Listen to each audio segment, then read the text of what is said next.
Hey guys, Mr. Drew back with you again. We're going to learn a little bit more about atoms. We're going to continue on with our packet. We're going to do the second part of our notes. And I have a question for you. Since you can't see atoms, there's no way to prove that they exist. So what do you think about that question? True or false? I do have a video link about seeing atoms that you guys can check out to see how we're seeing atoms now with our most advanced microscopes. Here's some images of molecules and atoms taken with this microscope, and as you can see, we're just seeing fuzzy blobs, but they do seem to match what we predicted. Alright, for work at home, guys, you're going to be doing atom connections and definitions. It's in your packet, and there will be an atom quiz coming up this week, basically on the simple parts of atoms, proton, neutron, electron, some of the basic things that we go over today as well. So be ready for that. Today we're going to be looking at the atom apart that you did in your packet last time. And we're going to learn some new things in our notes like atomic number and atomic mass. So let's get started by looking at the atom apart in your packet. And let's look at some of the answers on the back and see how you did. The first question, the best answer was A. Atoms are the tiny particles that make up all matter, whether it's solid, liquid, or gas. 2. Atomos in ancient Greek means uncuttable. Ancient Greek philosophers thought maybe there's something so small that you actually could not cut it. It was the most pure part of any material. The 3 basic parts of an atom are the proton, the electron, and the neutron. Protons and neutrons are in the nucleus, electrons on the outside. Quantum mechanics. Quantum means very small, so the study of the parts of the atom or the atom itself. Quantum mechanics. If you wanted to find the chemical elements of an atom, we need to know the protons. The number of protons in an atom determines what atom it is. Gold has 79 protons, helium has 2. Question 6. The author began the article comparing a cloud of gnats to an atom. The gnats could be like atoms that are everywhere around us. Another way to think of it, maybe you thought of the gnats were like the electrons swirling around a nucleus. And if you discovered an element and you could add it to the periodic table, what would you name it? Let me know in the chat. Alright guys, we're in our packet here on the next page, and you're going to fill in the blue words for atomic number, and then we're going to give you some examples. So feel free to pause the video if you'd like, and I will go ahead and talk over some of the most important parts of these subjects. So atomic number, total number of protons in the atom. Each element has its own atomic number. The atomic number is the number of protons.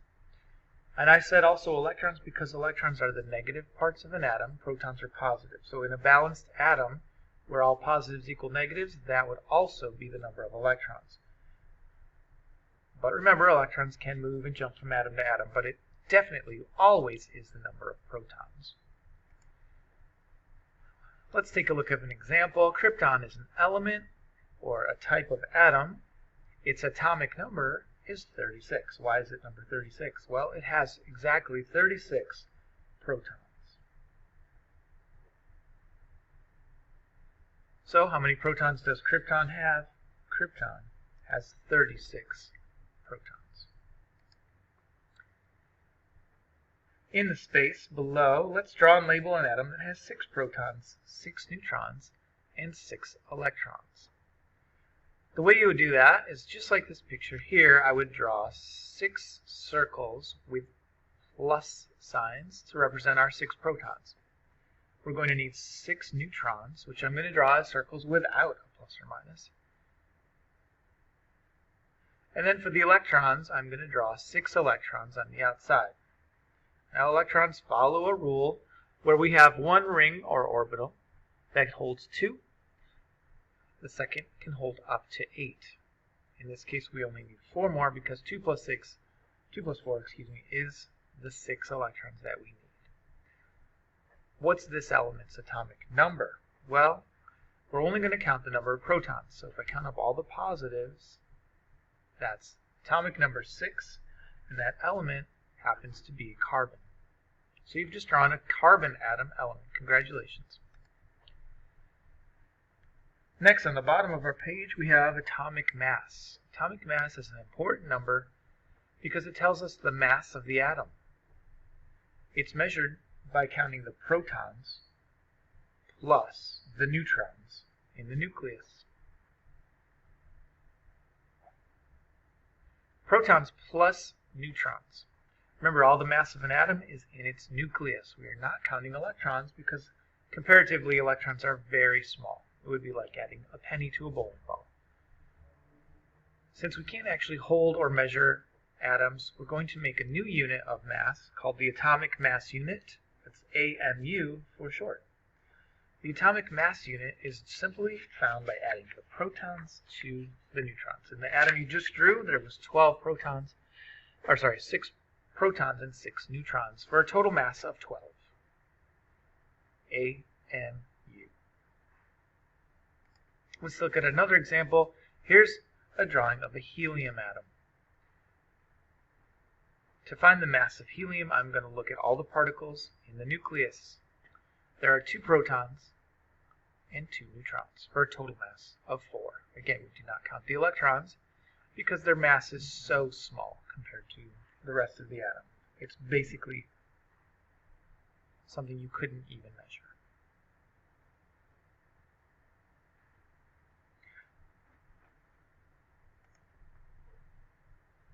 So, on the line below this drawing, and my picture here on the presentation is slightly different than yours in your packet, the drawing in your packet was simplified, which you can do when you draw atoms as well. Notice they just wrote 7 protons, 7 neutrons, instead of drawing the protons and neutrons out. Imagine drawing an atom that had 79 protons and 92 neutrons. That would be nearly impossible. So you can just write 7 protons, 7 neutrons in the nucleus with our electrons. Explain on the line, how would you calculate the mass? What would you do? The mass is calculated again by adding the protons plus the neutrons. In other words, count everything up in the nucleus. And now for the word isotope. This is a great word because you really sound like a scientist when you use this word. An isotope refers to an atom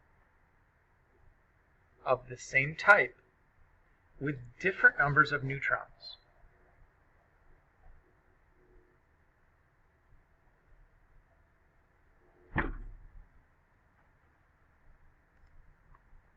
So guys, atoms don't have to have the same number of neutrons. The numbers of neutrons does sometimes change. And it's a natural thing that will happen in certain atoms. For example, carbon atoms all have 6 protons. Most of the time, carbon atoms also have 6 neutrons. But an isotope of carbon could have 7 neutrons. So what changes about the atom?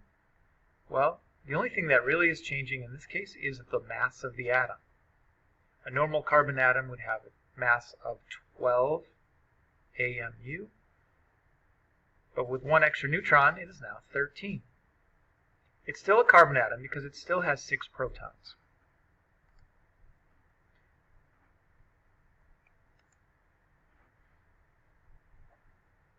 Here's a drawing of a regular carbon atom on the left with a mass of 12, 6 protons, 6 neutrons. In the middle, we've got carbon 13. The mass is 13 because we've added a neutron. Carbon 14 is labeled unstable radioactive. Well, what's going on?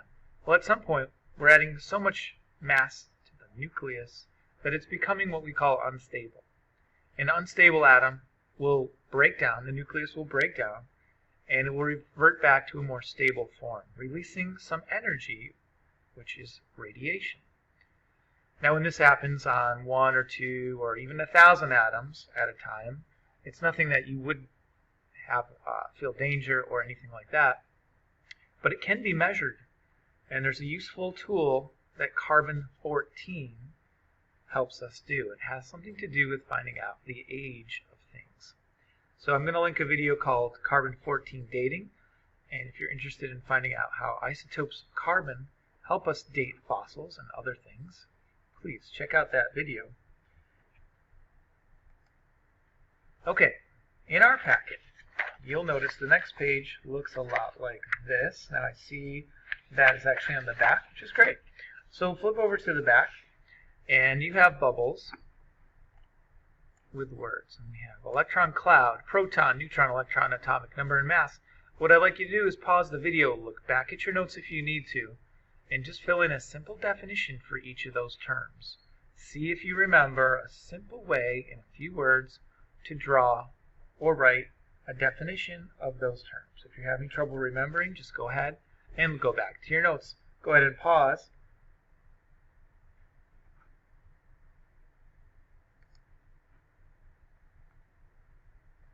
Hi guys, welcome back. Here are some definitions that are mixed up, not in the right area. So if this helps, how would you put these into the right place?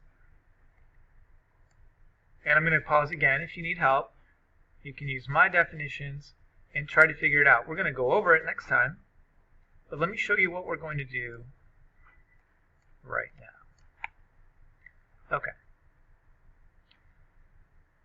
Around the outside of the circle, we have all of the words and parts associated with atoms.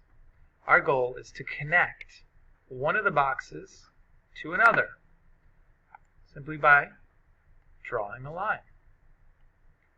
Electrons can be connected to the word charge because electrons are negatively charged. Every time you make a connection or draw a line, please write why you made that connection on the line. In other words, write something on the line. Eventually, this diagram could end up looking like a big mess of lines, and that's cool. It's going to be a spider web. Your goal is to make at least one connection, and it's okay if you make two. I could connect electron to orbital. I can think of a way that I would connect electron even to proton. Please make at least one, and if you're feeling ambitious, make two. Connections for all of these, and please write why you made the connection on the line. By doing this, you're really testing your memory and you're really applying what you learned. So the more connections you can make, the better off you'll be as we prepare eventually for a quiz on atoms. Okay? And just to wrap up, guys, if you are doing Accelerated, you made a lovely timeline. And if you're not in Accelerated, you did something very similar by answering questions about how the atom model has changed over time, leading up to right how we started today with our new microscopes that are actually feeling for atoms. So I just want to thank you guys so much for tuning in and checking out our video. Please keep checking Schoology, seeing what's due this week, and of course filling out the notes as we go. And if I see you in class, I'll see you in class. And if not, thanks again for showing up, and we'll see you next time.